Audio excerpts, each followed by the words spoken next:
Hello friends, study hack with Mac channel में आप सभी का स्वागत है। आज का जो हमारा टॉपिक रहेगा वो होगा विजुअल बेसिक 6.0 आईडीई में टूल बॉक्स कंट्रोल का check box control. Right, tool box control क्या है? यहाँ पर पूरा का पूरा एक टॉपिक है जिसके अंदर मल्टीपल कंट्रोल्स शामिल होते हैं, कंटेन करके रखते हैं मल्टीपल कंट्रोल्स को। वो उन्हीं कंट्रोल्स को यूज़ करके हम एक ऐसा जीयूआई इंटरफेस क्रिएट करते हैं जो प्रोजेक्ट कहलाता है, और उस प्रोजेक्ट का यूज़ कौन करता है? End user. राइट, अब जो मल्टीपल कंट्रोल्स हैं इनमें कौन से कंट्रोल्स आते हैं और किस किस तरह से उन कंट्रोल्स का यूज़ किया जाता है, कौन सी प्रॉपर्टीज़ यूज़ होती हैं, उसके एक एग्जांपल ईच एंड एवरीथिंग इस वीडियो में हमने डिस्कस किया। इससे प्रीवियस वीडियो में भी बहुत सारे ऐसे कंट्रोल हैं जो हमने डिस्कस किया। राइट, फॉर एन एग्जांपल हमने पिक्चर बॉक्स को डिस्कस किया, लेबल को डिस्कस किया, टेक्स्ट बॉक्स कंट्रोल है, फ्रेम है, कमांड बटन है। सेम इन्हीं की तरह एक कंट्रोल आता है चेक बॉक्स।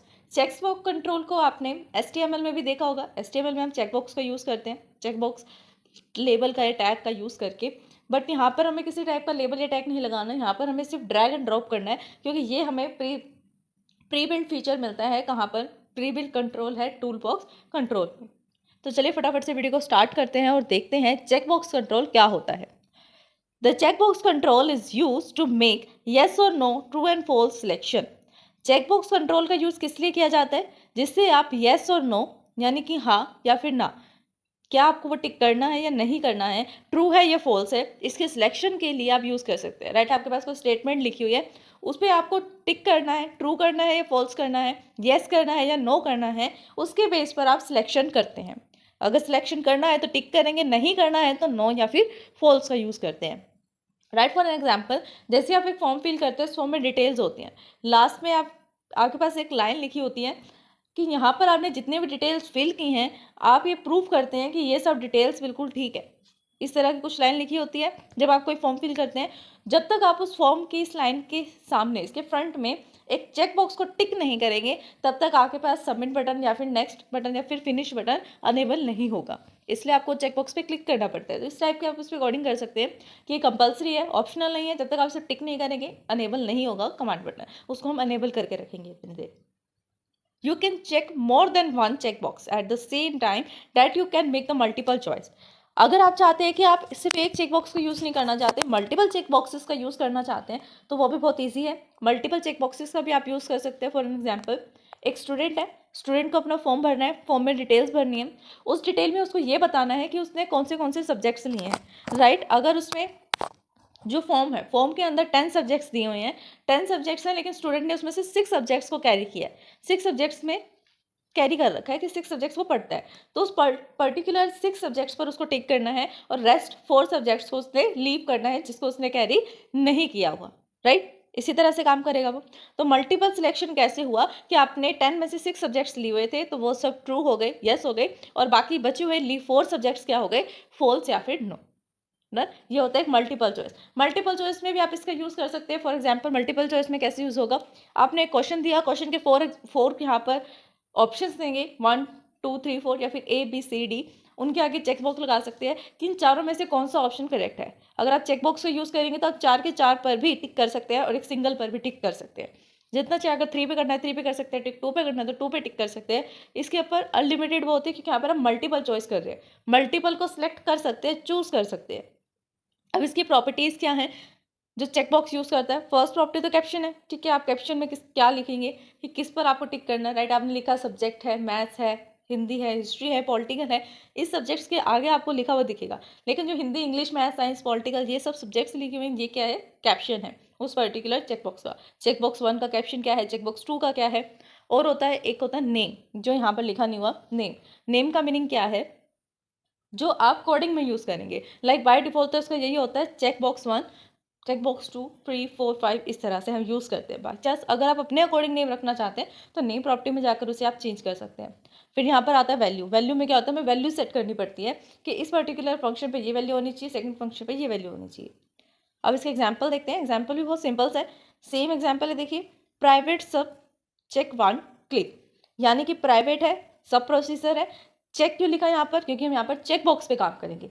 यहाँ पर हम कमांड बटन पे काम नहीं कर रहे, यहाँ पर हम चेक बॉक्सेस पे काम कर रहे हैं। और कर क्या रहे हैं? क्लिक इवेंट पे। जब हम चेक बॉक्स पे क्लिक करेंगे, उस पर टिक करेंगे, उस टाइम पर क्या क्या फंक्शन परफॉर्म होना चाहिए, कौन सी कंडीशंस लगनी चाहिए, वो सब हम यहाँ पर इस कोडिंग में लिखेंगे।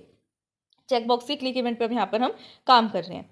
कर क्या रहे हैं? हमने कहा है कि इफ अगर चेकबॉक्स 1 की जो वैल्यू है वो 1 हो जाती है, चेकबॉक्स 1 की वैल्यू 1 हो जाती है यानी कि टिक हो जाता है, फर्स्ट वाले चेकबॉक्स पे आप यस कर देते हैं, ट्रू कर देते हैं, तो करना क्या है, टेक्स्ट बॉक्स 1 का जो फॉन्ट का साइज है, फॉन्ट बोल्ड है, वो ट्रू हो जाए, यानी जो टेक्स्ट बॉक्स 1 में आपने कुछ भी टेक्स्ट लिखा होगा वो बोल्ड हो जाए। होगा क्या, आपने एक टेक्स्ट बॉक्स लेना है और यहाँ पर 3 हमें चेक बॉक्सेस चाहिए, 1 text box 3 check boxes. Text box में अगर आप जो भी लिखेंगे उसके अकॉर्डिंग चेक बॉक्सेस पे जैसे जैसे क्लिक करेंगे उसके अकॉर्डिंग टेक्स्ट बॉक्स में जो लिखा है उस पर्टिकुलर फॉन्ट में, उस टेक्स्ट में चेंजेस आएंगे।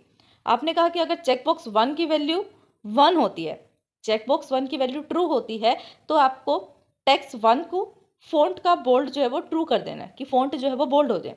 अगर ऐसा नहीं है तो एल्स इफ का हम यूज़ करेंगे। ये कंडीशन है, तो सेकंड कंडीशन पे आइए कि चेक बॉक्स 1 की जो वैल्यू अगर 0 रहती है तो ये बोल्ड ना हो, फॉल्स हो जाए। सेम है बट यहाँ पर ट्रू है और यहाँ फॉल्स है, यहाँ 1 है, 0 है। ये आपकी एक कंडीशन है चेक बॉक्स 1 के लिए। अगर चेक बॉक्स 1 की वैल्यू 0 है तो बोल्ड ना हो, यानी कि अनटिक है तो बोल्ड ना हो, अगर टिक है तो बोल्ड हो जाए। ये आपने इफ कंडीशन का यूज़ किया, इफ एंड का, इसलिए यहाँ पर आपको इफ वाली कंडीशन को भी साथ में एंड करना पड़ेगा। इसलिए पहले आपने इफ को एंड किया और फिर सब प्रोसीजर। चेकबॉक्स 2 पर, चेकबॉक्स 2 में क्या है, प्राइवेट सब चेक 2 पे क्लिक इवेंट पे हमें काम करना है। सेम है, बस चेकबॉक्स 2 यहाँ पर हम यूज़ कर रहे हैं।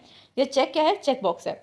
यहाँ पर भी सेम कंडीशन लगेगी, बस आपकी कंडीशन जो है वो चेंज हो जाएगी कि आप किसके बेस पे कंडीशन लगाना चाहते हैं। इस पर लिखा है कि इफ चेकबॉक्स 2 की वैल्यू 1 हो जाती है।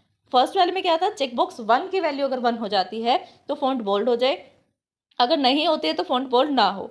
यहाँ पर चेकबॉक्स 2 पे कंडीशन है कि अगर चेकबॉक्स 2 की वैल्यू 1 हो जाती है तो फॉन्ट जो है टेक्स्ट 1 का जो फॉन्ट है वो इटैलिक हो जाए।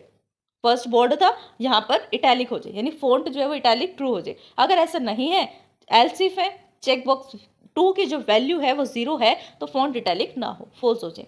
फिर सेम यहाँ पर हमने एंड कर दिया इफ को और यहाँ पर सब प्रोसीजर को भी एंड कर दिया। फर्स्ट कंडीशन किसके ऊपर बेस्ड थी, चेक 1 की। चेकबॉक्स 1 की जो कंडीशन थी वो फॉन्ट बोल्ड पर बेस्ड थी और 2 की जो कंडीशन है वो फॉन्ट इटैलिक पर बेस्ड है। नेक्स्ट वाले चेकबॉक्स 3 पर आते हैं हम, प्राइवेट सब चेकबॉक्स 3। इसके भी हम क्लिक इवेंट पे काम करेंगे। अगर इफ चेकबॉक्स 3 की जो वैल्यू है वो 1 होती है, अगर चेकबॉक्स 3 की वैल्यू को 1 कर देते हैं, हम ट्रू हो जाते हैं, यानी कि चेकबॉक्स 3 पे टिक किया हुआ है आपने, ट्रू किया हुआ है, इसे अनेबल किया हुआ है, तो चेकबॉक्स 1 का जो फॉन्ट है उसमें अंडरलाइन आ जाए, ट्रू हो जाए। एल्स इफ अगर ऐसा नहीं है तो चेकबॉक्स 3 की जो वैल्यू है वो 0 हो जाए।